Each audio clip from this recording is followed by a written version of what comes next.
वज़ीर शाह महमूद कुरैशी चयो त कोरोना वायरस दौरान मईशत के नुक़सान पहुतो, लखे माण्हू नौकरियुनि खां महरूम थी विया। इस्लामाबाद सेमिनार खे ख़िताब कंदे शाह महमूद कुरैशी चयो त करप्शन ज़रिए कमायल रक़म ग़रीब मुल्कनि खां अमीर मुल्कनि ॾांहुं मुंतक़िल थी आहे।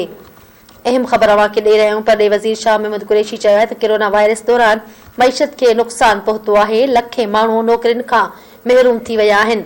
इस्लामाबाद में सेमिनार खे ख़िताब कंदे शाह महमूद कुरैशी चयो त करप्शन ज़रिए कमायल रक़म ग़रीब मुल्कनि खां अमीर मुल्कनि ॾांहुं मुंतक़िल थी।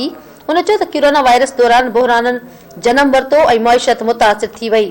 संदसि चवणो त कोरोना वायरस सबबि दुनिया में लखे माण्हू नौकरियुनि खां महरूम थी विया।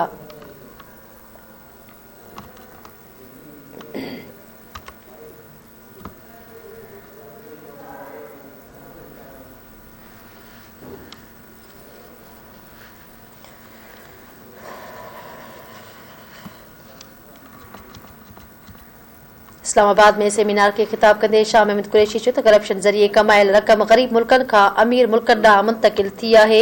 हुन चयो त कोरोना वायरस दौरान बहराननि जनम वरितो ऐं मईशत मुतासिर थी वई। संदसि चवणो त कोरोना वायरस सबबि दुनिया में लखे माण्हू नौकरियुनि खां महरूम थी विया।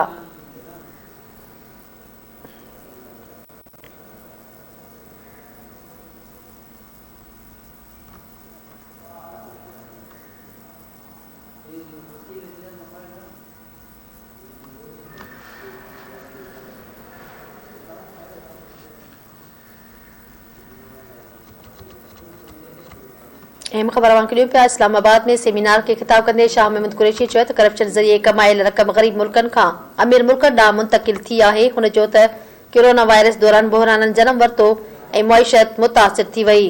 संदसि चवणो त कोरोना वायरस सबबि दुनिया में लखे माण्हू नौकरियुनि खां महरूम थी विया।